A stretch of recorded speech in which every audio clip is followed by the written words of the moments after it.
당신은 거울 속 낯선 사람을 마주할 때마다 설명할 수 없는 공허함을 느껴본 적 있나요? 하루 종일 미소 짓고 메시지에 답하고 다른 사람들의 의견에 동의하고 의미 없는 일들을 하면서 보내지만 내면 깊은 곳에서는 무언가 조용히 무너져 내리고 있는 것 같은 느낌 말이죠. 겉으로는 모든 것이 정상적으로 보이지만 속으로는 혼란스럽다면 당신은 미쳐가는 것이 아닙니다. 오히려 깨어나고 있는 것입니다. 프리드리히 니체는 우리를 위로하기 위해 글을 쓴 것이 아닙니다. 그는 우리 존재를 지탱하는 환상을 깨뜨리고 편안함을 위해 외면해왔던 상처를 드러내기 위해 글을 썼습니다. 그의 철학은 단순한 지적 유희가 아닌 점점 더 파편화되고 중심을 잃어가는 현대사회를 살아가는 개인의 영혼을 꿰뚫어 보는 엑스레이와 같습니다. 니체는 진통제를 제공하지 않습니다. 그는 거울을 보여줍니다.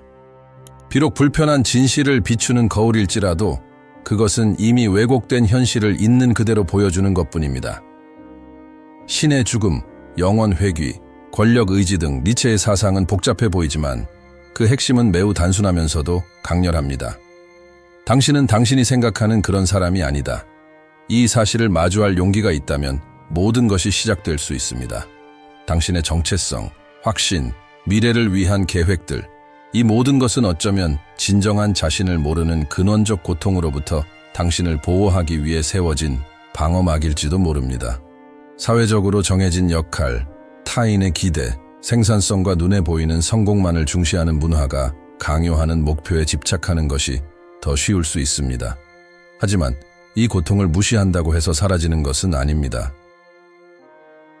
그것은 마치 어둠 속에서 자라는 뿌리처럼 당신의 존재 깊숙이 자리 잡아 언젠가 폭발할 것입니다. 니체처럼, 그리고 자신이 살아온 삶이 진정한 자신의 삶이 아니라는 것을 너무 늦게 깨달은 수많은 사람들처럼 말입니다. 얼마나 더 타인의 삶을 살아갈 건가요? 니체는 너 자신이 되어라 라고 했습니다. 이는 단순한 자기 개발 문구가 아닌 실존적 명령입니다. 그리고 바로 지금이 그 시작일지도 모릅니다. 10년간의 은둔 생활을 마치고 산에서 내려온 자라투스트라는 자신을 환영하는 군중을 만나지 못했습니다. 그는 환상 속에 갇힌 사회를 마주했습니다. 예언자는 축하가 아닌 조롱을 받았습니다. 잠시 멈춰 생각해보세요. 진정한 비극은 메신저의 거부가 아니라 메시지 자체를 외면하는 집단적 거부입니다. 사람들은 익숙한 삶에 안주하며 거대한 시스템 속 부품처럼 살아가는 것을 선택합니다. 니체는 이러한 비인간화 과정을 날카롭게 파헤칩니다. 자라투스트라는 이렇게 말했다. 선악의 저편, 도덕의 계보와 같은 작품에서 그는 명확한 악당이나 위안이 되는 해결책을 제시하지 않습니다. 그는 우리를 막다른 골목으로 이끌고 보이지 않는 거대한 구조에 짓눌리는 개인의 모습을 보여줍니다. 고통은 세상의 악의가 아니라 무관심에서 비롯됩니다. 니체가 말하는 마지막 인간, 행복을 발명하고 눈을 깜빡이는 그들은 성장의 불편함 대신 평범함의 안락을 선택한 인류를 상징합니다. 그들은 쉬운 길을 택하고 타인이 정의하는 모습대로 살아가며 스스로 가치를 만들어내는 고통스럽지만 필수적인 과정을 포기하는 우리의 모습입니다. 가장 불안한 점은 이들이 주변의 모든 것이 무너져 내리는 와중에도 계속해서 사회에 적응하려 애쓴다는 것입니다. 니체는 인간이 자유의 고통보다 익숙함의 고통을 선호한다는 심리적, 실존적 진실을 꿰뚫어 봅니다. 우리는 진정한 자신이 누구인지 묻는 질문을 평생 회피하며 자신이 누구인지 알고 있다는 착각 속에 살아갑니다. 하지만 역설적이게도 바로 이러한 붕괴, 공허함, 그리고 알지 못함 속에서 새로운 무언가가 탄생할 수 있습니다. 때로는 진정한 자신을 발견하기 위해 기존의 자신이 완전히 무너지는 것을 지켜봐야 합니다. 다음에는 니체가 놀라울 정도로 정확하게 예견했고 지금 우리가 현대사회라고 부르는 심리적 미로 속으로 더 깊이 들어가 보겠습니다. 당신이 너무나 익숙하게 써온 가면 뒤에 숨겨진 진짜 얼굴을 마주할 준비가 되셨나요? 그에게 삶이란 마치 내 것이 아닌 몸에 갇혀 의미 없는 시간 속에서 귀 기울여 듣지 않는 목소리와 진정으로 보지 않는 얼굴들에 둘러싸인 것과 같았습니다. 이러한 소외감은 단순한 외로움을 넘어 존재론적인 고독입니다. 마치 몸속 깊은 곳에서부터 서서히 에로데 되어가는 것처럼 말이죠. 처음에는 왠지 모를 불편함, 어딘가에 속하지 못하는 듯한 느낌으로 시작됩니다. 그러다 만성적인 권태, 감정적인 단절, 심지어는 자신의 존재 자체에 대한 피로감으로 변해갑니다. 아무도 이해하지 못할 거라는 생각에 특정 대화를 피하기 시작하고 공허한 반응이 돌아올 것을 예감하며 감정을 숨기게 됩니다. 그리고 조금씩 존재가 희미해져 갑니다. 더욱 잔인한 것은 겉으로는 모든 것이 정상처럼 보이기 때문에 아무도 눈치채지 못한다는 것입니다. 니체는 이러한 고통을 미화하지 않습니다. 오히려 날 것 그대로 드러냅니다. 그의 작품 속 인물들은 겉보기에는 인간처럼 보이지만 차갑고 기계적이며 공감 능력이 결여된 존재들에 둘러싸여 살아갑니다. 마치 성과는 요구하지만 진정한 연결은 제공하지 않는 사회의 완벽한 반영 같죠. 그들은 의미를 갈구하지만 침묵만이 돌아오고 정의를 찾지만 굳게 닫힌 문만 마주합니다. 보여지기를 원하지만 철저히 무시당합니다. 이것이 바로 니체가 말하는 고독입니다. 세상에 존재하지만 세상의 일부가 되지 못하는 것, 어쩌면 지금 당신이 바로 그런 삶을 살고 있을지도 모릅니다. 이 영상을 보는 당신도 이 공허함 속에서 완전히 혼자가 아니라는 것을 확인받고 싶어서 어딘가에 나와 같은 사람이 있을 거라는 작은 희망을 품고 있을지도 모릅니다. 만약 그렇다면 귀 기울여 들어주세요. 당신이 느끼는 이 소외감은 당신의 결함이 아닙니다. 오히려 세상이 무감각해진 어떤 감정을 당신은 여전히 느끼고 있다는 증거, 즉 당신의 깨어있는 의식의 증표입니다. 하지만 여기에는 위험이 도사리고 있습니다. 소외가 길어지면 세상과의 거리뿐 아니라 자신과의 거리도 멀어지기 시작합니다. 좋아하는 것, 믿는 것, 꿈꾸던 것을 잊어버리고 당신의 정체성은 점차 희미해져 과거의 흔적만 남게 됩니다. 그리고 바로 이 지점에서 많은 사람들이 포기합니다. 하지만 동시에 어떤 이들은 이 지점에서 비로소 눈을 뜨기 시작합니다. 마음은 한순간에 무너지지 않습니다. 조금씩 금이 가기 시작하죠. 육체적인 피로가 아닌 존재 자체에 대한 피로감이 먼저 찾아옵니다. 아침에 눈을 뜨는 것조차 버겁고 침대에서 일어나는데 모든 에너지를 쏟아야 합니다. 시간은 색을 잃고 하루하루는 의미 없는 반복으로 채워집니다. 몸은 움직이고 해야 할 일들을 하지만 내면은 마치 정지된 듯 멀리 떨어진 낯선 곳에 있는 듯 공허함만 가득합니다. 니체는 이러한 고통을 누구보다 잘 알고 있었습니다.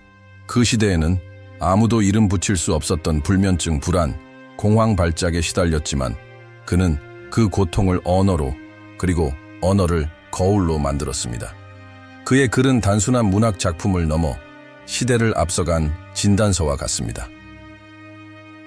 각각의 등장인물은 심리적 상태를 상징적으로 보여주는 존재이며 모든 배경은 당시에는 보이지 않았던 고통을 은유적으로 표현합니다. 현대 심리학에서는 이를 실존적 우울, 자아 붕괴, 정체성 위기라고 부르지만 니체는 이를 삶이라고 불렀습니다. 그의 글에서 짙게 배어나오는 침묵의 고통은 오늘날 우리 중 많은 사람들이 겪고 있는 고통과 다르지 않습니다. 더 잔인한 것은 때로는 언어조차 그 고통을 표현하기에 부족하다는 것입니다. 존재 자체에 지쳐 녹초가 되었지만 피곤해 라고 말하고 내면은 무너져 내리고 있지만 괜찮아 라고 말합니다. 그리고 아무도 알아채지 못하기에 자신의 고통을 의심하기 시작합니다. 내가 약한 걸까? 모든 게 내 착각인 걸까? 아닙니다. 그것은 약함이 아닙니다. 그것은 당신의 내면에서 들려오는 절박한 외침입니다. 니체가 묘사하는 고통은 잘못된 것이 아니라 당신이 자신에게서 너무 멀어졌다는 신호입니다. 당신의 영혼과 맞지 않는 삶을 살고 있고 너무 오랫동안 침묵했기에 마음속 깊은 곳에서 비명이 터져 나오는 것입니다. 마치 무의식이 멈추지 않으면 내가 널 멈추게 할 거야 라고 경고하는 것처럼 말이죠. 그리고 이 외침은 불안 발작, 공황 발작, 이인증, 심지어는 사라지고 싶은 욕망으로 나타날 수 있습니다. 두렵게 느껴지겠지만 역설적이게도 이것이 당신을 구원할 수 있습니다. 고통에 귀 기울이면 그 고통은 나침반이 되고 깊은 불안을 판단 없이 받아들이면 그 불안은 새로운 가능성을 향한 문이 됩니다. 바로 이 붕괴 속에서 새로운 무언가가 탄생할 수 있습니다. 자기 개발 서적에서 말하는 새로운 나가 아니라 잊어버렸던 진정한 당신으로 돌아가는 시작, 그것이 바로 이 붕괴 속에 숨겨져 있습니다. 니체는 위로를 건네는 대신 거울을 건넸습니다. 그리고 진실된 거울은 언제나 우리를 깨어나게 하는 힘을 가지고 있습니다. 중요한 것은 당신이 솔직하게 그 거울을 들여다볼 용기가 있는지, 오랫동안 외면해 왔던 당신 내면의 모습을 마주할 준비가 되었는지입니다. 당신의 내면의 악마는 싸워야 할 적이 아닙니다. 당신이 듣기를 거부했던 진실을 전하는 메신저입니다. 당신의 그림자는 당신의 적이 아닙니다. 당신이 사랑받고 살아남기 위해, 세상에 적응하기 위해 억눌러야 했던 당신의 일부입니다. 다음에는 니체의 가장 상징적인 작품 중 하나인 차라투스트라는 이렇게 말했다를 통해 고통과 재탄생의 과정을 살펴보겠습니다. 왜 때로는 진정한 인간이 되기 전에 괴물이 되어야 하는지 그 이유를 함께 탐구해 보겠습니다. 차라투스트라는 오랜 은둔 생활 끝에 산에서 내려와 세상에 충격적인 메시지를 전합니다. 바로 초인 유버멘시입니다. 문학 역사상 가장 강렬한 시작 중 하나라고 해도 과언이 아닙니다. 하지만 초인이란 과연 무엇일까요? 니체는 초인의 정확한 특징이나 초인이 되는 방법을 명확하게 설명하지 않습니다. 그리고 바로 그 모호함 속에 이 은유의 힘이 숨겨져 있습니다. 초인으로의 변화는 육체적인 변화가 아닌 정신적인 변화입니다. 우리 중 많은 사람들이 침묵 속에서 겪는 내면의 붕괴, 즉 페르소나가 무너지고 숨겨져 있던 것이 마침내 드러나는 순간을 상징적으로 보여주는 것입니다. 우리는 오랫동안 사회적 역할을 유지하고 욕망을 억누르고 의지를 거스르며 살아왔습니다. 순종적인 자식, 모범적인 직원, 착한 남자, 헌신적인 여자 등 수많은 가면을 쓰고 살아가죠. 하지만 그 이면에는 좌절, 불안, 분노가 숨겨져 있습니다. 우리의 삶은 보답받지 못하는 사랑을 위해 끊임없이 희생하는 삶입니다. 차라투스트라가 초인을 선언했을 때 변해야 할 것은 육체가 아니라 마침내 가면보다 더 큰 소리로 외치는 영혼입니다. 이 지점에서 니체의 은유는 융의 심리학과 깊이 연결됩니다. 칼 융은 무의식 속에 억압되고 부정되고 잊혀졌던 모든 것이 강력한 힘으로 되돌아오는 과정을 그림자의 출현이라고 불렀습니다. 그리고 그림자의 귀환은 결코 아름답지 않습니다. 위기, 붕괴, 통제력 상실과 같은 형태로 나타납니다. 많은 사람들이 변하게 되는 괴물은 타인에게 인정받기 위해 자신에게서 숨기려 했던 모든 것의 총합입니다. 하지만 명심하십시오. 이 괴물은 적이 아닙니다. 당신이 듣기를 거부했던 진실을 전하는 메신저입니다. 당신의 삶이 진정한 당신의 삶이 아니라는 증거입니다. 그리고 바로 그렇기 때문에 고통스럽더라도 이 변화는 상징적인 치유의 과정이 될 수 있습니다. 당신 내면에서 가장 두려워하는 것과 마주할 때 비로소 진정한 해방을 향한 길이 열리기 때문입니다. 니체는 우리가 보고 싶어 하지 않는 것을 보도록 강요합니다. 그렇기에 많은 사람들이 그의 작품을 거부합니다. 그의 작품이 어려워서가 아니라 거울과 같기 때문입니다. 그리고 거울 속에서 마주하는 우리의 무관심, 수능주의, 아니오라고 말하지 못하는 비겁함은 결코 유쾌하지 않습니다. 의무라는 이름 뒤에 얼마나 자주 숨었습니까? 평화를 유지하기 위해 얼마나 자주 감정을 억눌렀습니까? 타인의 기대에 부응하기 위해 얼마나 자주 삶을 포기했습니까? 차라투스트라는 이렇게 말했다. 의 주인공은 세 단계의 변화를 겪습니다. 아무런 의문 없이 모든 짐을 짊어지는 낙태서, 포효하며 낡은 가치를 파괴하는 사자로, 그리고 마침내 순수함과 기쁨으로 새로운 가치를 창조하는 어린아이로 변화합니다. 각 단계는 해방을 위한 필수적인 과정을 나타냅니다. 먼저 짊어지고 파괴하고 그런 다음에야 비로소 창조할 수 있습니다. 어느 단계도 건너뛸 수 없습니다.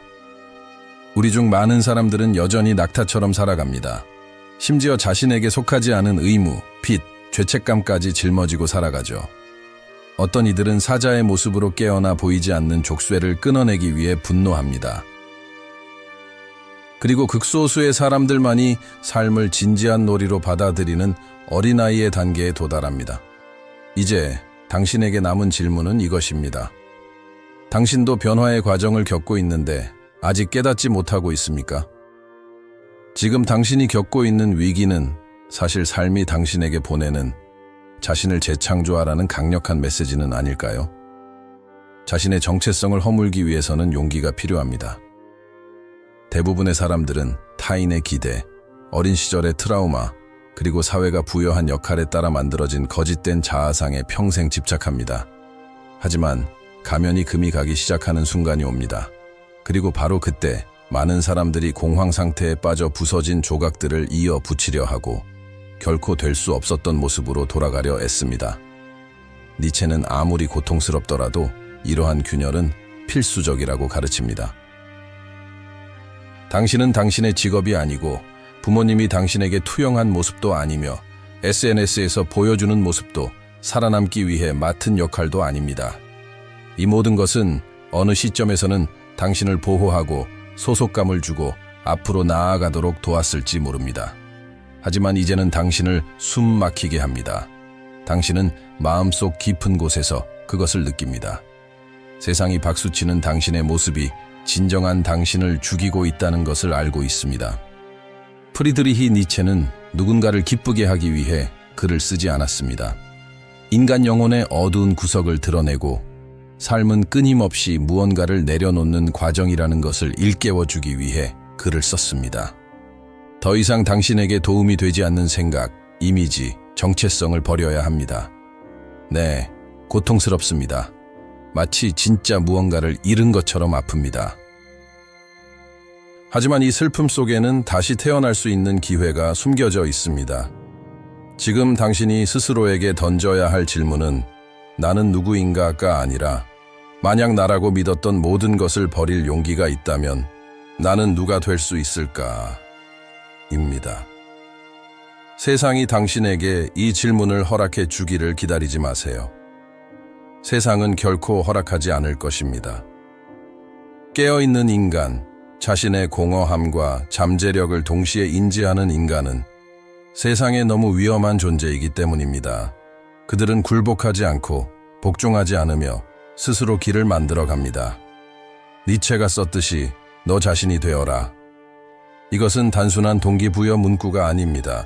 존재에 대한 절박한 외침입니다. 진정한 당신이 아닌 모든 것을 버리고 언제나 그곳에 존재했지만 당신이 알아보지 못했던 당신의 모습을 드러내라는 외침입니다. 진정한 깨달음은 더 많은 지식, 경험, 소유물에서 오는 것이 아닙니다. 당신이 아닌 모든 것을 한 겹씩 벗겨내고 핵심만 남을 때까지 끊임없이 자신을 비워내는 과정에서 옵니다. 그리고 그 핵심에서 당신은 고정되고 변하지 않는 나가 아니라 끊임없이 변화하는 존재, 결코 같은 모습으로 머물지 않는 강물과 같은 나를 발견하게 될 것입니다. 만약 이 영상이 당신에게 울림을 주었다면 어느 순간이라도 당신이 이해받고 공감받고 도전받았다고 느꼈다면 저희 커뮤니티에 함께 해주세요. 채널 구독과 함께 댓글에 당신의 해체와 재건의 여정을 공유해주세요. 이 영상에서 가장 공감했던 부분과 당신의 삶에 적용할 통찰력을 나눠주세요. 우리는 서로의 그림자 속에서 자신을 발견하고 우리가 누구인지 모른다는 사실을 함께 인정할 수 있는 공간을 만들어가고 있습니다. 그리고 어쩌면 이 혼란스러운 시대에 인간이 취할 수 있는 가장 솔직하고 용기 있는 자세는 바로 나를 모른다는 것을 인정하는 것일지도 모릅니다. 당신은 변화의 과정에서 혼자가 아닙니다.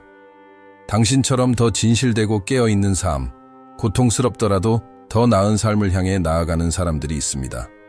그리고 어쩌면 우리는 함께 이 변화를 견뎌내는 것을 넘어 세상에 존재하는 새로운 방식을 찾아낼 수 있을지도 모릅니다. 작은 안락함에 만족하는 니체의 마지막 인간이 아니라 끊임없이 자신을 극복하고 세상이 반대 방향으로 나아가더라도 스스로 가치를 창조하고 그 가치에 따라 살아가는 존재로 말입니다. 당신의 붕괴는 끝이 아닙니다. 진정한 시작일 수 있습니다.